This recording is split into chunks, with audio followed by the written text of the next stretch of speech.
musique.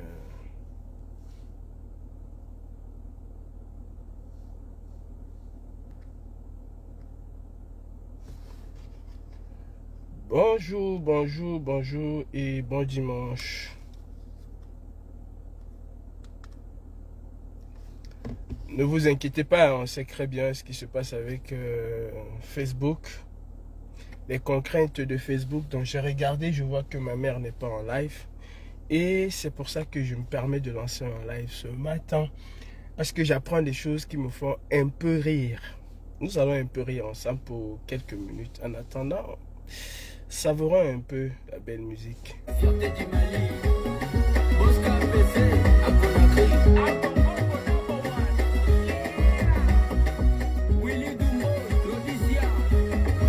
Maintenant ça c'est quoi, c'est quoi? Maintenant ça c'est quoi, c'est quoi? Maintenant ça c'est quoi, c'est quoi? Maintenant ça c'est quoi? Bonjour, bonjour, bonjour à tout le monde. Bienvenue dans ce petit live. Voilà. Nous allons toujours être surpris. On va toujours s'étonner d'un certain nombre de choses. Alors que normalement, on dit toujours que un homme averti s'aligne. Pourquoi est-ce que nous, Camerounais, nous refusons de nous aligner? Pourquoi est-ce que nous, Camerounais, nous sommes toujours surpris quand on voit des choses? C'est dommage parce que en 2018, nous étions véritablement dans la résistance. Et après 2022, nous sommes entrés dans la distraction. On a plus passé le temps à distraire les gens, à faire des shows télévisés, si vous voulez, des shows facebookales, que de véritablement se consacrer, n'est-ce pas, sur la résistance qui nous a d'ailleurs unis, qui nous a réunis. Nous avons passé le temps à faire plaisir aux gens, à ne pas dire la vérité, à s'attaquer les uns aux autres, à vouloir montrer qui est plus fort, qui est moins fort, et tout, et tout, et tout. Donc, aujourd'hui, nous nourrions et nous n'avons que nos larmes et nos yeux pour pleurer. C'est tout. On n'a que ça pour pleurer. Je vois des gens s'étonner du fait que le régime dictatorial de Biya, parce que Facebook n'aime pas quand on parle de la politique. Du coup, nous sommes Chalamba, mais c'est pas grave. De toutes les façons, les gens vont l'écouter après. Les gens s'étonnaient du fait que le régime dictatorial de Biya proroge le mandat des députés et consorts au Cameroun. Est-ce que c'est nouveau? C'est pas nouveau. Pourquoi les gens viendront s'étonner? Vous êtes avec des gens qui n'ont jamais respecté leurs propres lois. Si le gouvernement dictatorial de Biya respectait ses lois, Olivier Boubou Nissak et les autres n'auraient jamais été jugés par un tribunal militaire. Non, ils n'auraient même jamais été emprisonnés. Ils n'auraient même jamais été arrêtés. Est-ce que le gouvernement de Biya respecte ses lois? Depuis des années, même à la dernière élection de 2018, le mandat des députés n'avait-il pas été prorogé? Pourquoi aujourd'hui on vient s'étonner, on vient s'insurger, on se réveille d'un long sommeil? Non, c'était prévisible. Mais c'est que nous sommes des idiots. Nous sommes des idiots. Nous sommes des égarés. Viens les voir dans les groupes WhatsApp en train de moraliser les gens, en train de dire X et Y. Qu'est-ce que nous avons fait pour anticiper cela? Quel est le rapport de force que nous avons établi pour empêcher à ce gouvernement, n'est-ce pas, de faire ce qu'il a eu l'habitude de faire? Quel est le rapport de force? Aucun rapport de force n'a été établi. Et d'ailleurs, souvenez-vous, dans une sortie du président Kamto, il disait, pour le citer, les mêmes choses produiront les mêmes effets. Ben, c'est les mêmes choses que Biya fait, c'est les mêmes effets. Nous, on s'étonne de quoi? On s'étonne de quoi? Où sont mon général, ma général, mon colonel, où sont-ils? Où sont-ils? C'est-à-dire, au lieu de se préparer à établir un rapport de force avec la dictature, nous nous sommes préparés à ériger des rois et des reines. Exactement comme Biya a construit, a divisé le Cameroun en petits royaumes. où chacun est roi et chacune est reine dans son petit compartiment que bien a bien voulu, n'est-ce pas, lui concéder. On ne fait strictement rien pour empêcher ce qui va se passer. Aujourd'hui, tu les vois dans les groupes WhatsApp et tu les vois n'importe où te dire Kamto va être candidat. Mais on n'est pas là pour discuter si Kamto va être candidat ou pas. On n'est pas là, c'est encore une autre distraction. On va nous embrouiller avec ça. Kamto va être candidat, il ne va pas être candidat. À la dernière minute, il va être candidat. Et puis, qu'est-ce qui va changer? Qu'est-ce qui va changer? Le véritable problème ici, c'est de savoir comment est-ce qu'on va faire pour empêcher le vol qui va se passer. Parce que oui, il y aura un vol, il y aura un hold-up. Qu'est-ce qu'on fait pour cela? On ne fait absolument rien. Sinon, on passe plus de temps à chercher qui est le bon combattant, qui est le moins bon combattant, qui est l'infiltré, qui n'est pas l'infiltré. Mais on ne passe pas le temps à chercher à savoir comment est-ce qu'on fait pour dégager le régime dictatorial de Biya. Quel est le rapport de force? La dictature ne comprend qu'une chose, le rapport de force qui est établi. Où est le rapport de force? Quel rapport de force avons-nous établi face à cette dictature? Quel est le rapport de force? Il n'y en a pas. Et il faut le dire. Il n'y en a pas. Quand vous quittez des marches de 15 000 personnes, à vous retrouver aux marches de 100 ou 50 personnes, vous pensez que vous avez encore un rapport de force? Non. Vous avez dilué le rapport de force que vous avez. Vous l'avez complètement émietté. Et à partir du moment où vous l'avez dilué, la dictature se sent beaucoup plus renforcée. Parlons même du rapport de force. Le député Jean-Michel Nithieu était ici la dernière fois. Et je le dis aujourd'hui, nous nous sommes rencontrés. Et je lui ai posé un certain nombre de questions. Et ce questionnement, je lui avais posé ce questionnement, mes questionnements, la dernière fois qu'il était là. Aujourd'hui, je vois beaucoup de combattants s'unir autour de Jean-Michel Nithieu. Ça montre encore l'hypocrisie qui règne dans ce que nous appelons résistance. Il y a de cela 2 ou 3 ans, Jean-Michel Nithieu était ici. Beaucoup l'ont zappé. Hein. Personne n'est venu. Tout ce que je vois aujourd'hui autour en train de célébrer Jean-Michel Nithieu à gauche et à droite, il n'y a personne qui était là. En dehors du colonel So et quelques 2 ou 3 personnes, mais il n'y a personne qui était là. On avait complètement oublié Jean-Michel Nithieu. Il n'existait même pas. Tout simplement parce qu'il ne parlait pas du président Kamto. Mais aujourd'hui qu'il parle du président Kamto, tous sont autour de lui. C'est encore là la preuve de ce que nous ne savons même pas ce que nous voulons. Est-ce que nous voulons combattre la dictature ou alors est-ce que nous voulons ériger les hommes à la place de la dictature? Je m'interroge. Nous avons rencontré le député Nithieu à sa dernière venue à Paris et je lui ai posé certaines questions. Pourquoi faut-il absolument compter sur la diaspora? La dernière fois qu'il était à Paris, je lui avais dit que je veux revoir le député Nithieu que je connais, que j'ai connu, avec lequel j'ai marché, avec lequel j'ai tracté. Vous savez, Jean-Michel Nithieu au Cameroun avait imposé un rapport de force. Et pour cela, il n'avait pas eu besoin de prendre les vols pour venir s'exprimer à Paris, à Washington, à Londres, à Genève ou n'importe où. Non. Au Cameroun, Jean-Michel Nithieu avait établi un véritable rapport de force. Je vais vous rafraîchir la mémoire un peu. Parlons des émeutes de 2008. Février 2008. C'est parti du syndicat des taximans qui s'insurgeait contre la hausse des prix des carburants.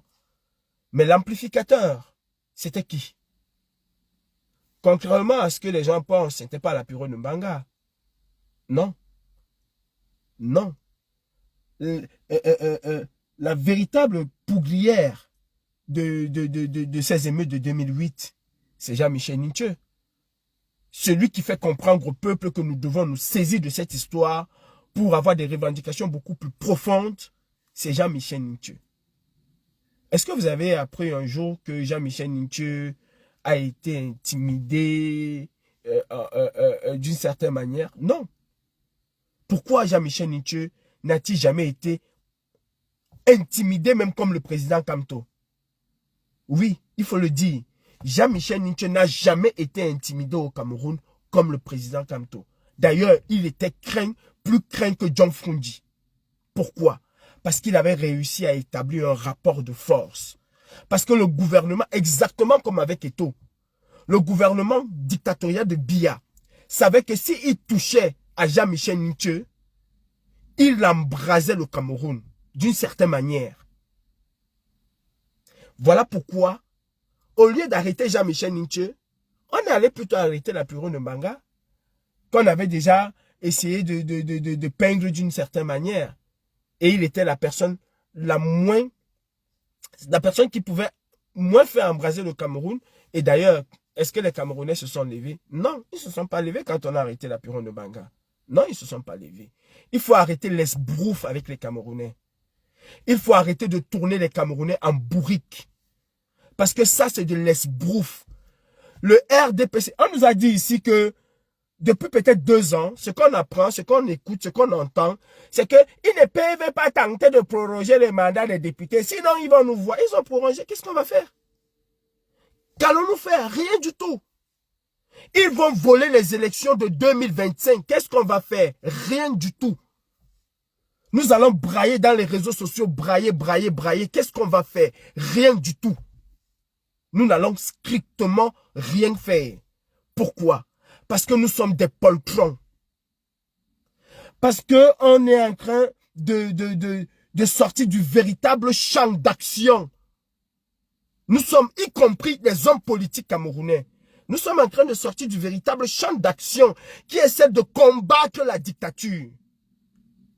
Je suis désolé de le dire.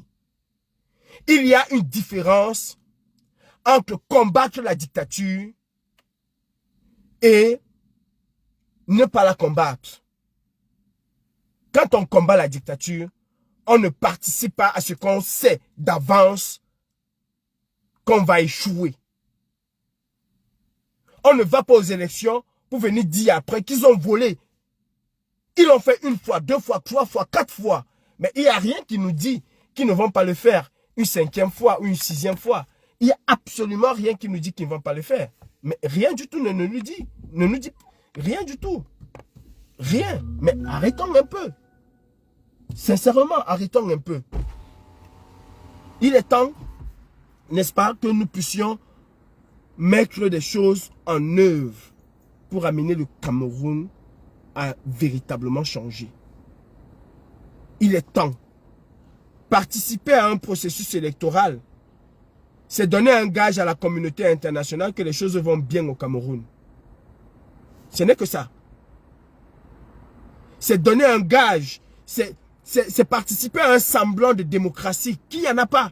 La dictature est différente de la démocratie. La dictature, elle est différente de la démocratie. C'est 2 concepts diamétralement opposés. Nous ne sommes pas en démocratie au Cameroun. Nous sommes en dictature. Ne venez pas vous réveiller aujourd'hui d'un long sommeil. C'était prévisible. Nous le savions tous que Biya et le RDPC allaient tout faire pour proroger le mandat des députés. Ils l'ont toujours fait. Et je vois des postes partout. Ce sont des bandits. Depuis 7 ans que nous chantons qu'Atangandji est un voleur, est un bandit. Cela a changé quoi fondamentalement sur le fait qu'il est le ministre de l'Intérieur? Cela a changé quoi sur ce fait-là?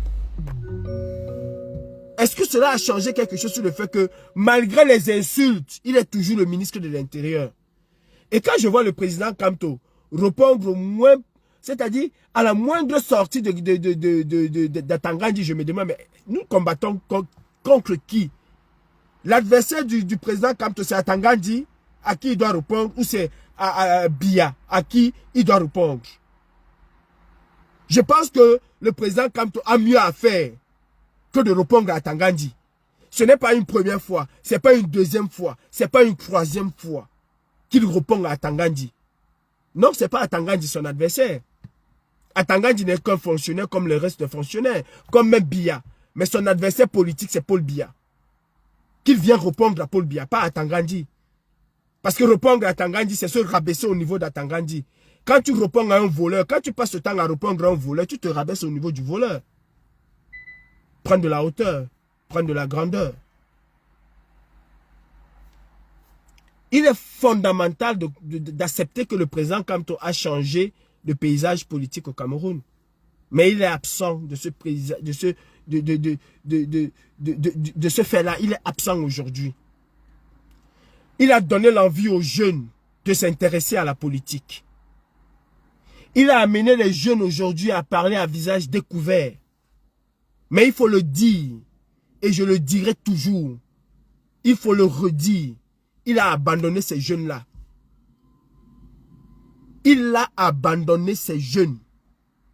Quand le président Kamto nous parle juste par des communiqués ou par des conférences de presse pour répondre à Tangandi, il ne parle pas aux jeunes. Il ne parle pas à la jeunesse camerounaise. Des gens sont allés voter Jordan Bardella tout simplement parce que vous avez écouté sur TF1 une fille qui disait « Je suis allé voter pour Jordan Bardella parce qu'il met la musique des jeunes. Il met les choses qui nous intéressent. Il nous parle à nous. » La jeunesse aujourd'hui est ultra connectée. Où est le président Kamto pour s'agresser à cette jeunesse-là? Pour éveiller cette jeunesse-là? Marine Le Pen le fait. Elle est sur TikTok tous les jours. Elle est sur Facebook tous les jours. Elle est dans des forums, des réseaux sociaux tous les jours. Jordan Bardella s'est imposé dans les réseaux sociaux. Le président Kamto ne parle pas à la jeunesse. Le président Kamto ne communique pas avec les jeunes. Ne donne pas la niaque à ces jeunes-là. Il ne le fait pas. Il ne communique pas. Si oui, peut-être pour venir répondre à Tangandi ou pour répondre à tel ou tel autre ministre qui va dire telle ou telle autre chose. Non. Et pour cela, je félicite Cabral Libi. Allez regarder sa dernière sortie sur les cartes d'identité. Il se rapproche de plus en plus de cette jeunesse-là. Il se rapproche de plus en plus des canaux de communication de la jeunesse aujourd'hui qui sont les réseaux sociaux. Paul Biya et son gouvernement vont tout faire pour voler les élections. Même pas, ils vont voler les élections de 2025. Qu'est-ce que nous faisons? Que faisons-nous? Rien du tout. Quel est le rapport de force que nous mettons en place pour cela? Je me suis perdu dans mes paroles quand je parlais du député Jean-Michel Ninche. Et je reviens là-dessus. Le député Jean-Michel Ninche a établi un rapport de force au Cameroun. Un véritable rapport de force au Cameroun. Dites-moi, de tout ce que le député Jean-Michel Ninche a pu poser comme acte au Cameroun, avait-il besoin de la diaspora? Répondez à ma question. Est-ce que le député Jean-Michel Ninche, quand il s'opposait au gouvernement, on lui disait tu ne marches pas, il disait je veux marcher, je vais marcher, et il se mettait dans les rues. Il avait besoin d'appeler la diaspora. Il savait même si cette diaspora elle existait. D'ailleurs, elle était inexistante. Il faut le dire. Elle était inexistante. En dehors du code qui faisait parler de lui, mon père Brice Nietzsche, Emmanuel Kemta et les autres, Marcel Tchangé, Eli Kadi et les autres, en dehors du code qui faisait parler, quelle est la diaspora? Et c'était quelques personnes. C'était quelques personnes. Mais Jean-Michel Nietzsche ne comptait pas sur le code, voire même sur le CCD. Mais les Camerounais, eux, savaient qu'il y avait une certaine diaspora qui combattait et qui était le code. Il faut le dire. C'est l'association combattante camerounaise qui avait pignon sur rue. D'ailleurs, moi, quand j'étais au Cameroun, je ne connaissais que le code. Et c'est le cas de la majorité d'entre vous. Jean-Michel Nietzsche n'avait pas besoin, n'est-ce pas, de la diaspora.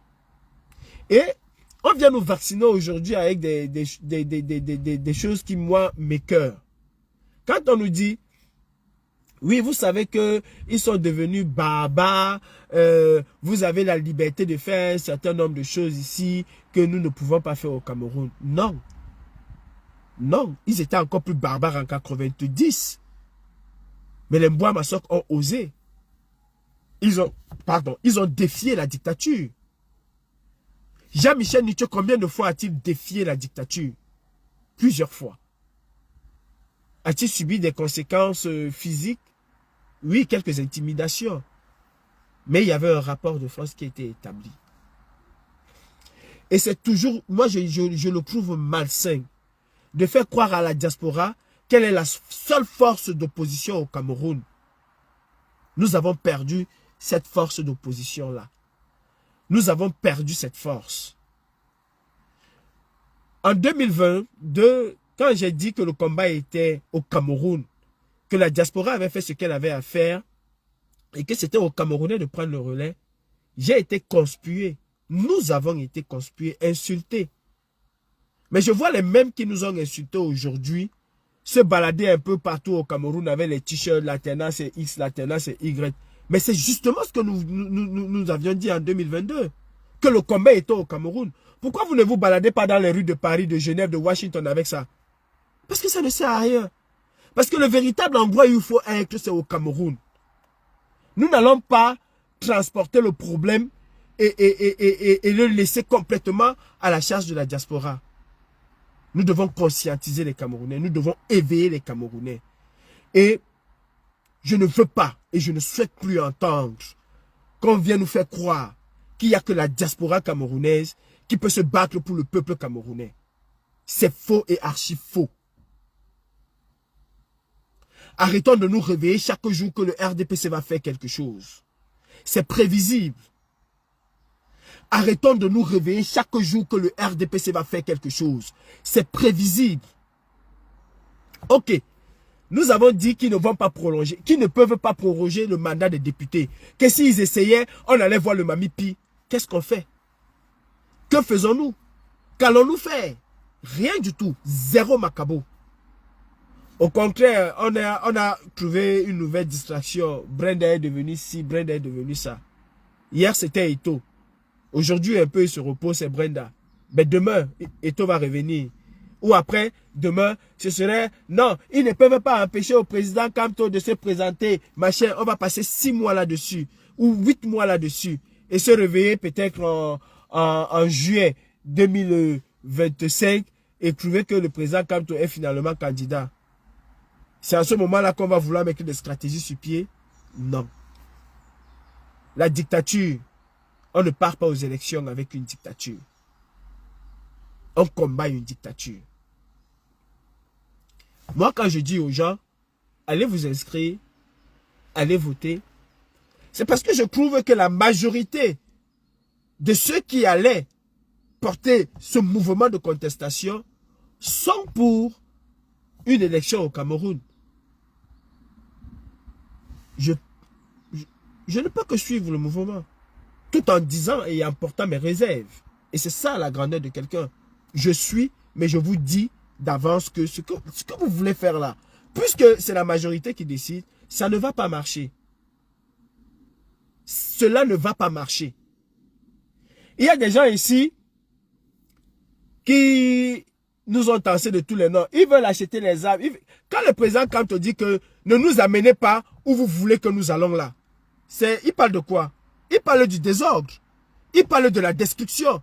Il parle de la révolte. Et quand on parle de révolte, on parle de tout ce qui s'ensuit. Quelle est la différence entre sa manière de réfléchir et la mienne?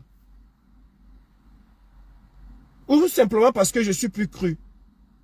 Simplement parce que le commandant d'aide coloniale est un peu plus cru? Ou Max Seigneur Ivoire est un peu plus cru? Ou Karine Richu est un peu plus cru? Ce qui fait de nous des parias. Mais dans le fond, le président Kamto et nous disons exactement la même chose. Sauf que lui, il dit, nous ne voulons pas y aller. Mais si vous nous poussez, on va y aller. Mais nous disons, il faut qu'on y aille. Parce qu'ils nous ont déjà poussés. Si chacun de nous s'est révolté, si chacun de nous a pris sur lui de se mettre sur Facebook et faire un live en visage découvert et dit que le Cameroun va mal et que Paul Biya est un dictateur, est un criminel, c'est qu'il est déjà révolté. Il n'y a plus de ci qui vaille. Je le dis aujourd'hui. Vous qui attendez que l'ECAN va vous annoncer qu'il y a eu 10 millions de Camerounais qui se sont inscrits sur les listes électorales, mais vous vous foutez complètement le doigt dans l'œil. Vous vous foutez complètement le doigt dans l'œil. Je vous le dis et je le redis. Si vous attendez que l'ECAN vienne vous dire qu'il y a 10 millions de Camerounais, et l'ECAN a un logiciel qui est paramétré pour 7 millions et demi. En cas de bug, ce logiciel peut atteindre 8 millions. Et ça, ce serait un bug. Et ils vont revoir la copie. Depuis la dernière élection, il n'y a pas eu plus de 300 000 Camerounais qui se sont inscrits sur les listes électorales chaque année. Il n'y a pas eu plus de 300 000 Camerounais. Vous venez en avril commencer une campagne qui va se clôturer en août. Et vous espérez que d'avril en août, vous allez avoir 10 millions de Camerounais supplémentaires que vous allez inscrire sur les listes électorales. Mais attendez, on n'a même pas besoin de dire que l'ECAM n'inscrit pas les gens. Où étions-nous depuis 5 ans pour battre cette campagne d'inscription sur les listes électorales? Où étions-nous? Où étions-nous? C'est aujourd'hui que nous nous rendons compte que le MRC va aller aux élections en 2025. Non, je l'ai toujours dit. À la sortie du président Kamto de Kondengui, qu'est-ce qu'il a dit? Vous m'avez fait confiance et ils ont volé. Si vous me faites encore confiance, je ne vous trahirai point. Dès cet instant-là, les gens devaient déjà comprendre que si vous me faites encore confiance, je ne vous trahirai point, faisait allusion à la prochaine élection présidentielle. Et c'est d'ailleurs à partir de cet instant que j'ai arrêté de faire un certain nombre de choses. Parce que j'ai compris que le leader que j'ai suivi, que je suis, s'est tourné vers une élection présidentielle à venir. Donc ça ne servait plus à rien de faire un certain nombre de choses de manière isolée. Ça ne servait plus à rien. Maintenant, honorable Jean-Michel Nthieu, tu as été et tu es une force. Je comprends qu'il y a l'âge, il y a le poids de l'âge. Ce que tu pouvais faire en 2008, tu ne peux plus le faire aujourd'hui. Je peux le comprendre. Mais cela n'enlève à rien les idées et ta manière de fonctionner qui a été toujours ta canne. Mandela, malgré le poids de la prison et le poids de l'âge, n'a jamais transigé d'un iota par rapport à ses principes. Tu as mené un combat de titan au Cameroun, sans compter sur la diaspora. Et je te l'ai dit à Paris, lors de la toute première conférence que tu as fait ici. Et d'ailleurs, tu avais promis mener une gigantesque marche au Cameroun, que j'attends toujours. Je t'ai dit à Paris de ne pas compter sur la diaspora. La diaspora camerounaise sait ce qu'elle a à faire. Et pour ceux qui veulent véritablement le changement, ils savent ce qu'ils ont à faire. Ce ne sont pas des marches. Nous ne serons plus dans un mouvement de contestation. Nous devons nous préparer dans un mouvement de confrontation. Et quand tu vois des activistes qui deviennent des militants, tu comprends qu'il n'y a plus de diaspora, M. Jean-Michel Nthieu. Parce qu'un activiste est un homme libre, capable de critiquer tout leader, parce qu'il estime, à tort ou à raison, que ce leader n'est pas assez violent, n'est pas assez fort, n'est pas assez critique vis-à-vis du régime. Mais quand un leader, un activiste, devient militant et se dit activiste, c'est faux et archi faux. Le militant suit la doctrine du parti, alors que l'activiste ne suit aucune doctrine, si oui sa propre doctrine.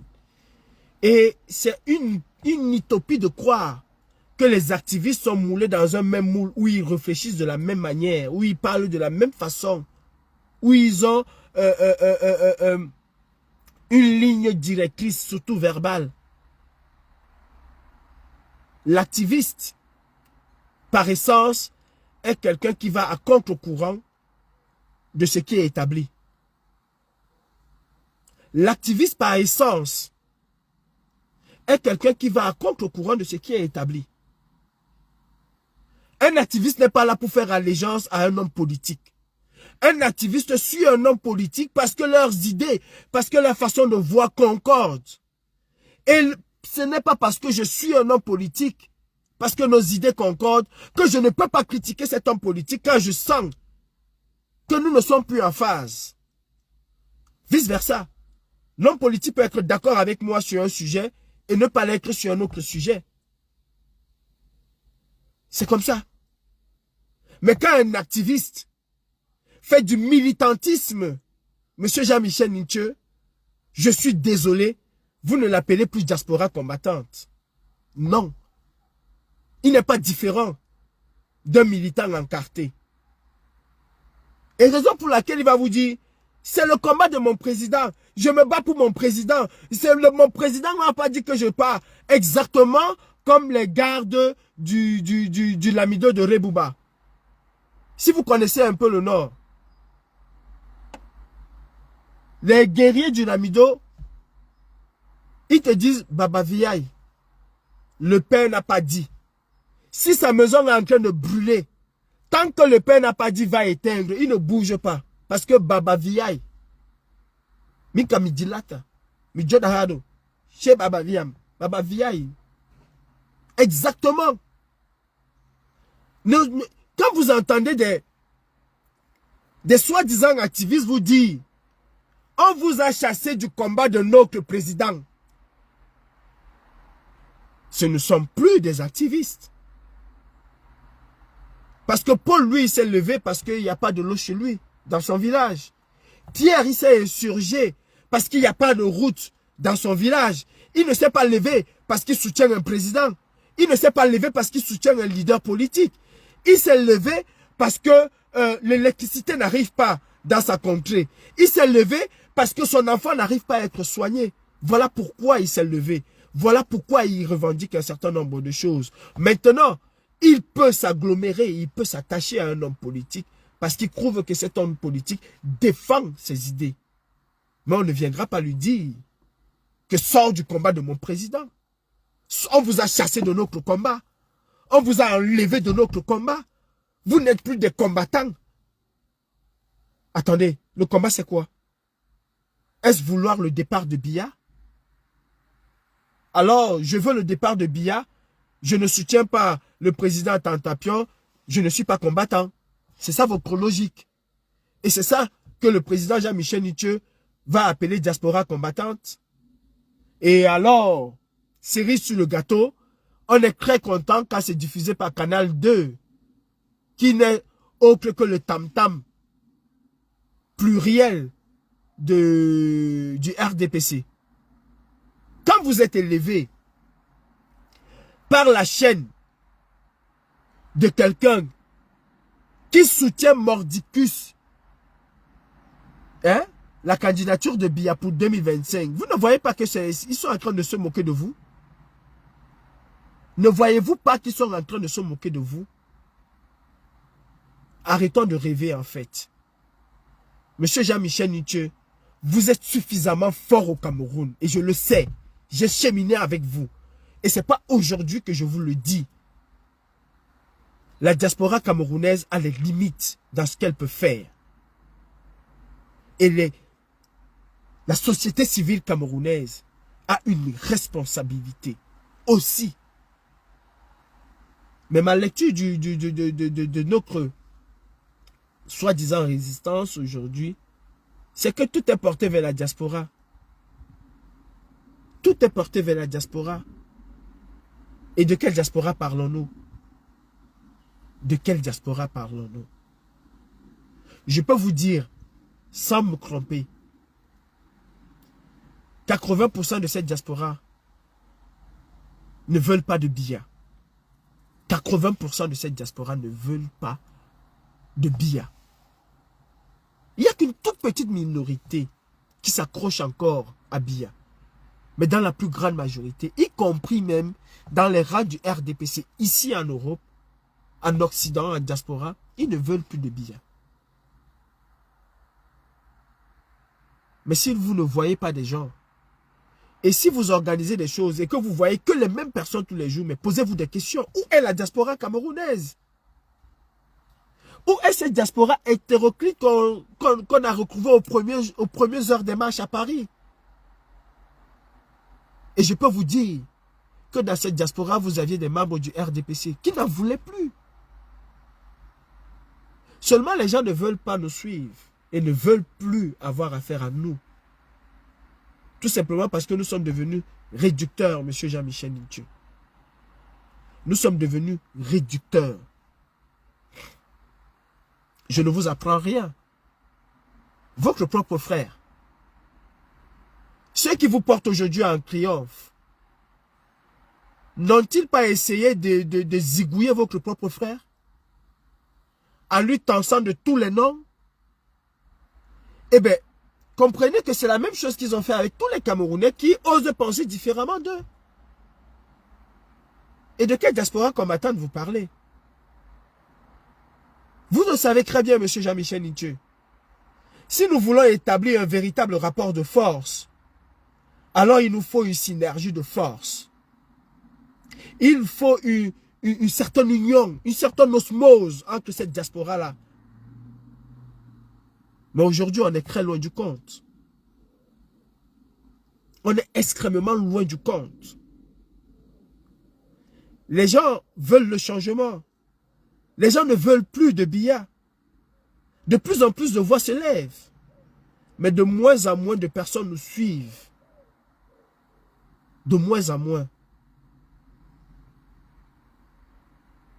Et quand vous avez M. Jean-Michel Nthieu, j'en ai parlé avec vous, un parti politique où vous avez des militants de haut rang se verser dans la diffamation, dans l'insulte,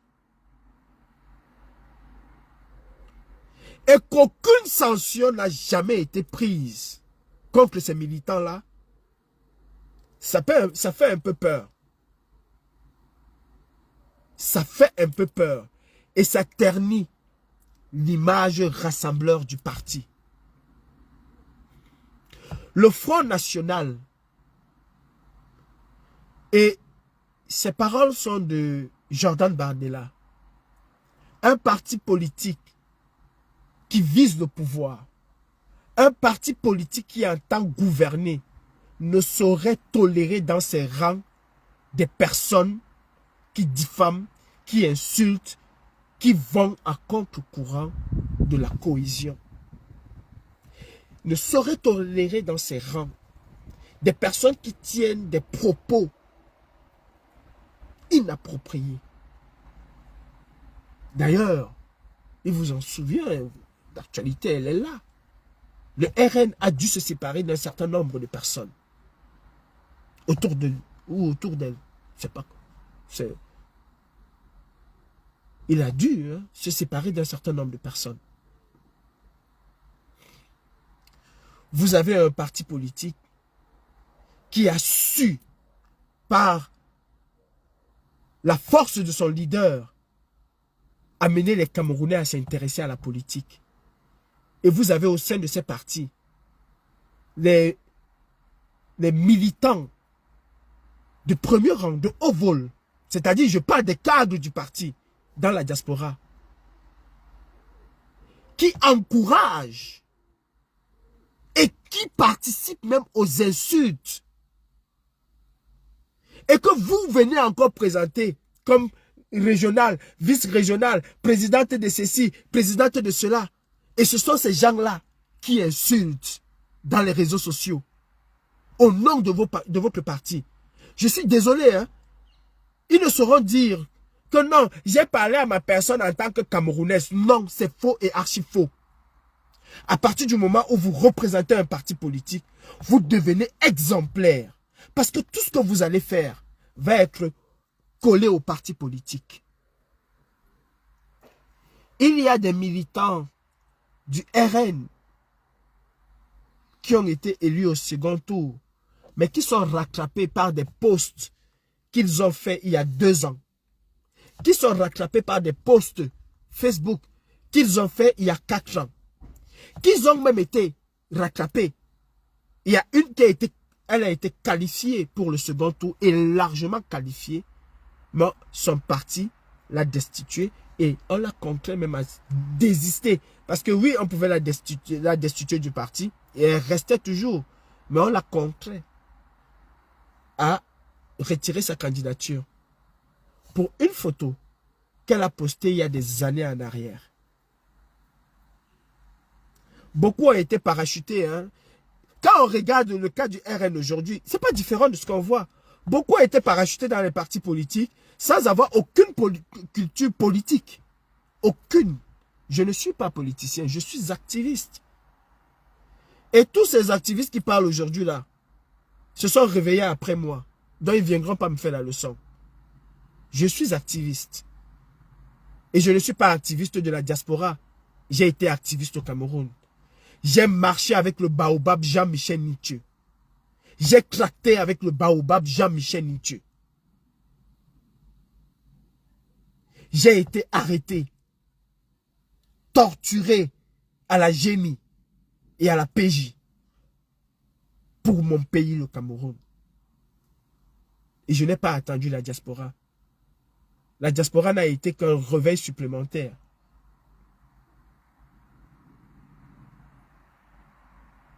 Je le dis et je le redis. Il y a un nettoyage à faire au sein de ce parti. Si vous voulez, prenez les devants. Mais tôt ou tard, exactement comme le Rassemblement national le fait aujourd'hui, vous allez épurer un certain nombre de personnes qui n'ont pas accompagné la grandeur de l'homme qu'ils disent accompagner. Parce que quelqu'un ne saurait soutenir le président Kamto. Quelqu'un ne saurait parler de la grandeur du président Kamto et être sur les réseaux sociaux en train d'insulter. Être sur les réseaux sociaux en train de vouloir faire que le RDPC arrête telle ou telle autre personne. Tu ne peux pas parler de Kamto. Tu ne peux pas dire que Kamto est un monument. Que tu suis l'idéologie de Kamto et faire exactement le contraire. Salir, traîner le nom de Kamto dans la boue. C'est pas possible. C'est de cette diaspora-là que Jean-Michel Nithieu nous parle. J'ai eu un franc-parler avec Jean-Michel Nithieu. L'honorable député Jean-Michel Nithieu. Et je lui ai dit ce que je pensais. Beaucoup vont s'étonner pourquoi je ne suis pas parti à cette conférence. Parce que pour moi, c'est pas l'enjeu aujourd'hui. Venir faire des conférences en Europe. C'est pas l'enjeu. Nous sommes à l'aube de quelque chose de démoniaque qui va se passer. Parce que ce qui va se passer en 2025 est exactement, va dessiner le Cameroun des 25 prochaines années. Et moi, j'ai mal de croire que nous, Camerounais, nous sommes un peuple maudit. J'ai mal de croire que nous sommes un peuple maudit. Que depuis les indépendances de notre pays, jusqu'à la 4e génération ou la 3e génération, nous avons été maudits par le Seigneur de voir les mêmes personnes, la même clique, nous traîner dans la boue, alors que nous sommes au 21e siècle et que de plus en plus dans le monde, les peuples se libèrent des chaînes de la dictature, les chaînes de l'oppression, et que chez nous au Cameroun, nous accompagnons ces chaînes-là. J'adore le président Kamto en tant qu'homme politique. Et en tant qu'activiste, mon rôle est de pousser le président Kamto à aller plus loin qu'il ne peut aller. Et si tous les activistes le faisaient, je peux vous assurer qu'on aurait un homme capable de soulever des montagnes. Vous savez, vous avez vos enfants à la maison. Et quand vous passez le temps à dorloter vos enfants, oh mon fils il est beau, mon fils il est mignon, mon fils il est cool, mon fils il est comme ça. Ben, l'enfant finalement devient... Ça soit tranquille, hein. Il a tous les éloges de la terre. Il a tous les éloges de la terre. Moi je vais vous raconter mon histoire avec mon propre père. Mon père m'a poussé à construire ma maison sans que je ne me rende compte. Allez demander à ma mère, Brigitte Bomba, je l'ai raconté cette histoire. J'ai construit ma maison au Cameroun sans me rendre compte que mon père était en train de jouer dans mon cerveau. Quand j'ai acheté le terrain, je suis allé voir mon père, je lui ai dit, papa, je veux construire. Il me dit, tu veux construire? Je dis, oui. Il dit, ok, il n'y a pas de souci. Je vais donner un peu d'argent, mais commence déjà par me montrer que tu veux construire. J'ai acheté le terrain dans le marécage. Il me dit, tu sais que le marécage, c'est pas on ne construit pas un marécage n'importe comment. Hein. Tu veux construire une maison à étage, donc attends-toi à faire une bonne fondation. Fais déjà la fondation. Voilà, Calibu, je veux montrer à mon père que non, je veux construire une maison à un étage parce que je voulais, en fait, j'avais envie de faire un duplex. Je me bats, je fais une fondation. Vous connaissez dans le marécage. Allez au bois de Seigne, demandez. Je suis la première personne à construire, à faire une fondation. Étage là-bas. Allez demander. Je vous dis, allez demander. Je suis la première personne à faire une fondation étage. J'ai investi dans ma fondation. D'équivalent d'une maison. Ma fondation seulement, c'est l'équivalent d'une maison. J'ai sorti la fondation. J'envoie les photos, mon père voit, il dit, ah, ça c'est du bon travail. Écoute, j'ai un contrat là avec le ministère des Travaux Publics, parce que c'est beaucoup avec le ministère des Travaux Publics. J'ai un contrat de 500 millions, je vais le prendre, mais avant ces travaux, je savais que mon père gagnait énormément d'argent. J'avance, je mets la maison à un niveau, il faut la dalle. Il me tourne, je mets la dalle. Et c'était devenu un défi avec lui. Pour finir, j'ai fini par construire ma maison.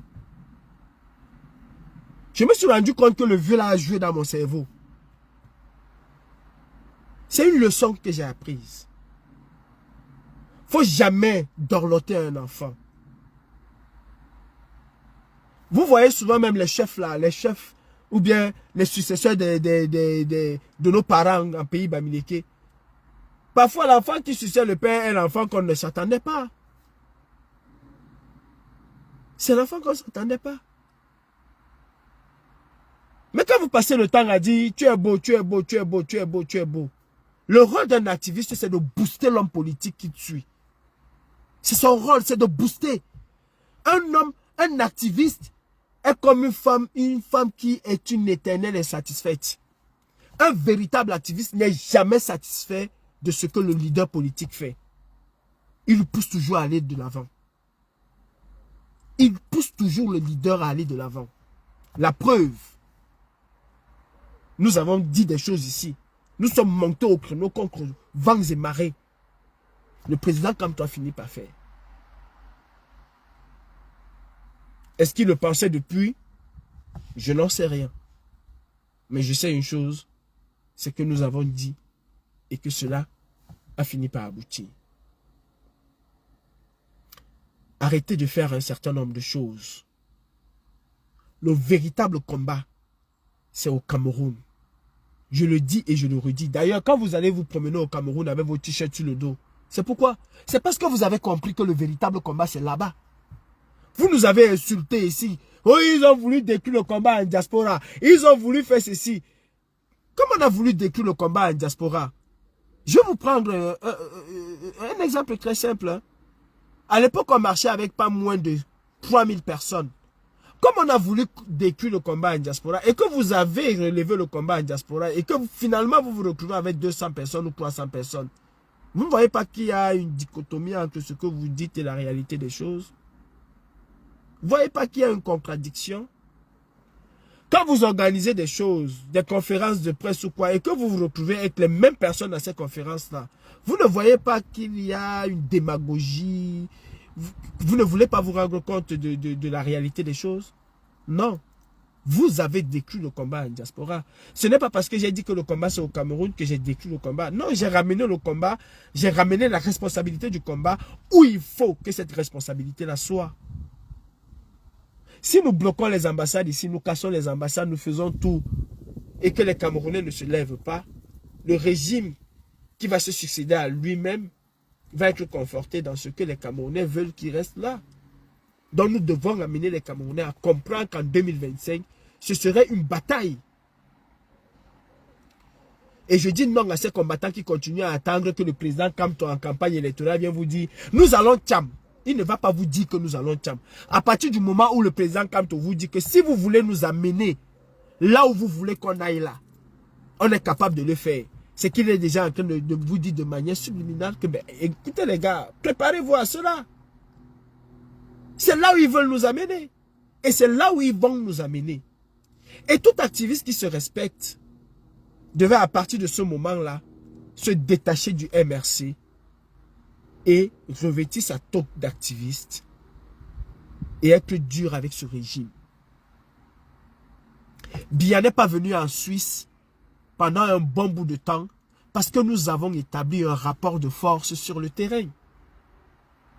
Quand Biya disait aux Suisses qu'il va venir, la police suisse prenait son téléphone, appelait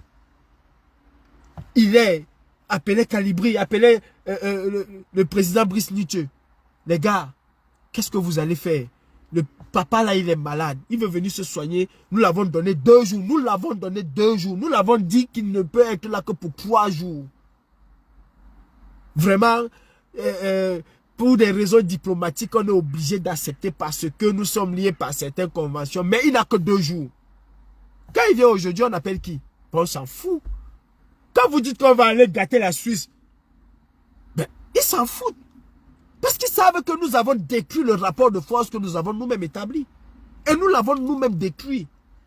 Par une guerre de positionnement stérile. C'est-à-dire on a détruit pour pouvoir se montrer très fort au niveau du parti. Porté par des cancres de ce parti-là. Je dis bien le MSC a des cancres dans ce parti. Surtout ceux qui sont en diaspora.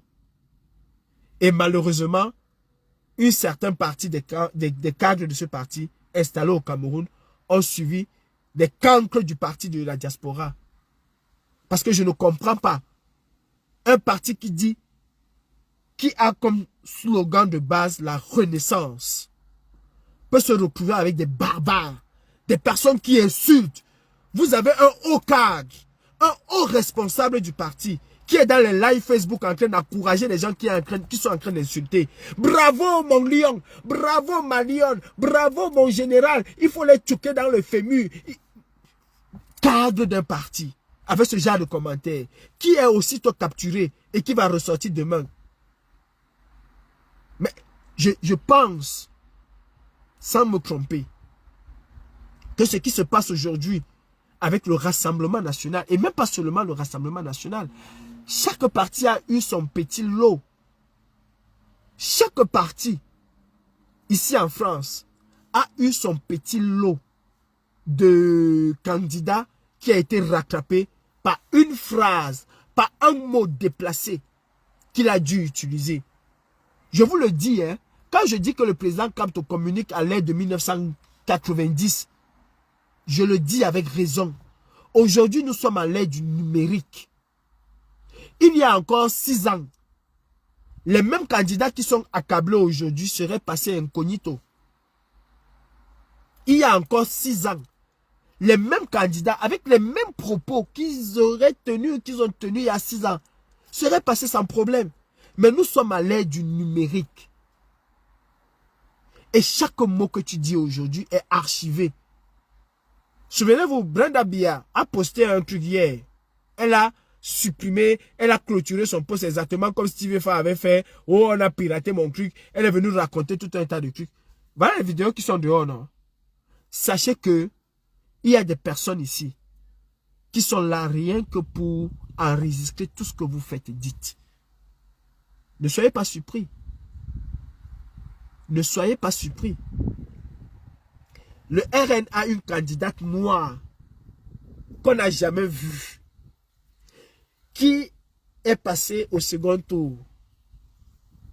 Mais aujourd'hui, ces photos qu'elle n'a jamais affichées pendant les campagnes sont sorties. On les a prises où? Sur Facebook. Et ça a créé tout un tollé. Je veux voir le président Kamto sur les réseaux sociaux. Il aspire à gouverner le Cameroun et il doit être au contact de cette jeunesse-là. Jean-Luc Mélenchon est dans les réseaux sociaux. Est sur Facebook, sur TikTok. Et il est même beaucoup plus sur TikTok que sur Facebook. Parce qu'il a compris que l'essentiel de son électorat se trouve sur TikTok. Les campagnes qui ont été menées par les leaders politiques sur TikTok, en une semaine, a rehaussé, je dis bien a rehaussé le nombre de procurations pour le second tour. Ils sont passés du simple au double.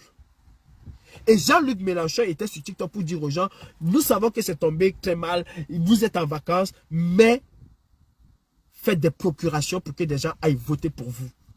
Et ça a marché. Les jeunes sont sur TikTok. Les vieux sont sur TikTok. Les moins vieux sont sur TikTok. Cabral Libye commence déjà à investir TikTok. Et que fait le MRC? Le MRC délègue sa communication aux gens qui vont lui porter préjudice demain. Parce que ce serait ça demain en 2025. Vous allez plus passer le temps sur les plateaux de télévision au lieu de dérouler votre programme politique à vous défendre du fait que non, je n'étais jamais avec Calibri, non, je n'étais jamais avec tel, non, ils ont agi à leur nom. Non, ils ont agi à leur nom alors qu'ils communiquent pour vous.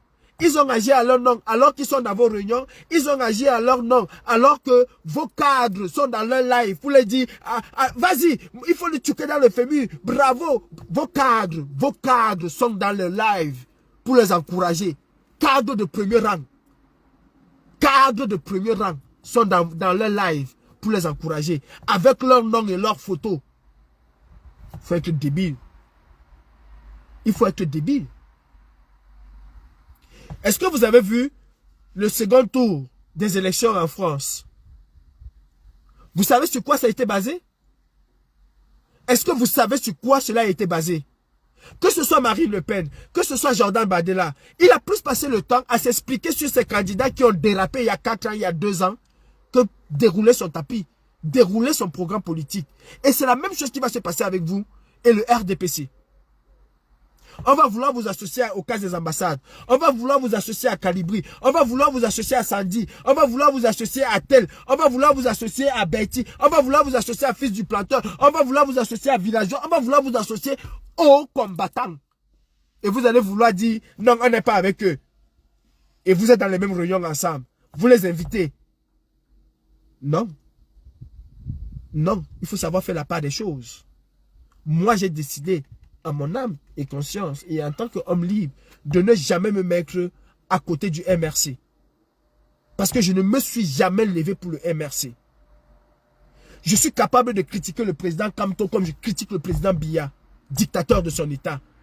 Je suis capable de critiquer le dictateur Biya, président à vie du Cameroun jusqu'à sa mort, comme je suis capable de critiquer Cabral Libye.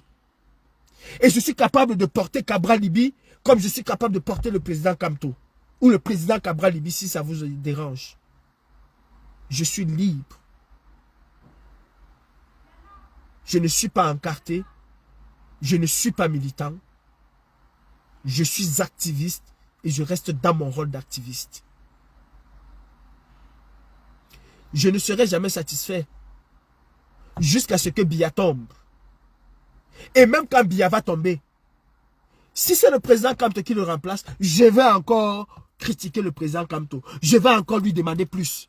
Je vais encore être sur ses bottes. Pas dire, oh, on a gagné, c'est nous qui sommes au pouvoir. Non. Je vais lui dire, président, tu nous avais dit qu'on aura la route dans 3 mois, il n'y a pas la route. Mon président, tu nous avais promis que tu vas construire 10 000 km de route en moins de 6 mois. Ça fait déjà 6 mois que tu es là, on n'a pas 5 000 mètres.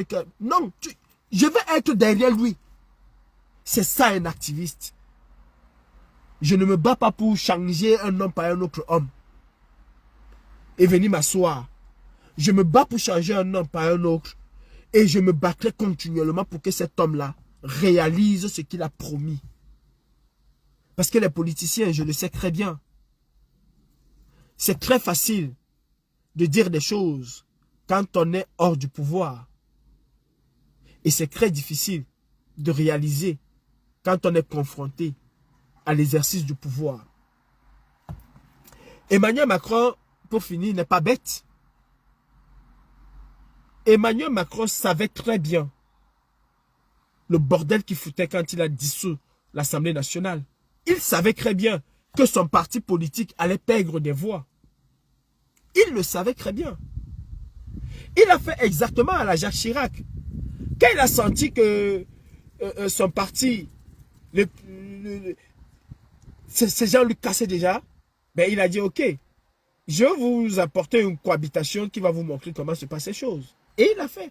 Emmanuel Macron dissout l'Assemblée nationale à quel moment? Au moment où le RN fait une percée historique. Atomise tous les partis politiques. Et c'est là où il dissout l'Assemblée nationale. Et il comprend très bien, et il le sait, que la force politique majeure au Parlement va être le RN. Il sait aussi qu'il n'y aura pas de majorité absolue. Il le sait très bien. Mais la première force d'opposition aujourd'hui, il savait très bien que ce serait le RN. Pourquoi il le fait? Moi, je pense, c'est mon analyse. Vous dites que vous allez changer les choses. Et il prépare plutôt l'élection de 2027. C'est amener le Front National au pouvoir, tout en sachant que le Front National n'aurait même pas les coudées franches pour exercer le pouvoir. Mais il veut confronter le Front National à la réalité du pouvoir. Vous n'allez rien faire de ce que vous dites. Vous n'allez rien faire de ce que vous dites. Donc je suis conscient qu'en me battant pour que le président Kamto arrive au pouvoir demain, il a le discours de l'homme politique qui est celui qui n'est pas au pouvoir, et il y a la réalité et les contraintes du pouvoir. Je sais très bien qu'il ne va pas réaliser, avec toute la bonne volonté, qu'il ne peut pas réaliser tout ce qu'il a promis. D'ailleurs, il ne sait pas dans quel état il va trouver les caisses de l'État. Il ne sait pas dans quel état il va trouver les caisses de la nation. Il va falloir faire des ajustements. Il va falloir voir, est-ce qu'on peut augmenter les impôts? Est-ce qu'on ne peut pas augmenter les impôts? Quel est l'impact que cela va avoir? Tout ça, il va falloir trouver de l'argent. Il a la volonté de construire 10 000. Mais la réalité du pouvoir va l'amener à construire 2 000. Mais s'il n'y a pas des hommes activistes, la société civile, pour le pousser à chercher de l'argent où il faut, il va se contenter peut-être de construire 1500 ou 1000. Parce qu'il va vouloir allouer des fonds ailleurs. Alors qu'il faut qu'il soit challengé tous les jours. Et ce serait mon rôle. Et ça va rester mon rôle. Pas le rôle de vainqueur. Je n'ai jamais été dans ce combat pour être parmi les vainqueurs. Parce que le combat, il est long. C'était ce que j'avais à vous dire ce matin. Et à dire au député Jean-Michel Nitieux, mon député, tu es un homme fort, je te l'ai dit. Tu es un homme fort. Tu as fait des choses au Cameroun qui étaient impensables. On ne t'a jamais amené en Kondingi parce que tu avais établi un rapport de force autour de toi. Ce qu'il nous faut aujourd'hui pour combattre cette dictature, c'est d'établir le rapport de force. J'ai passé un bon petit temps avec vous. Je vous prie de partager le live après, bien que Facebook nous blacklist. Moi, je m'en vais chercher de quoi manger pour mes enfants. Sur ce, je vous souhaite une agréable journée. Ciao. Où est-ce que j'arrête?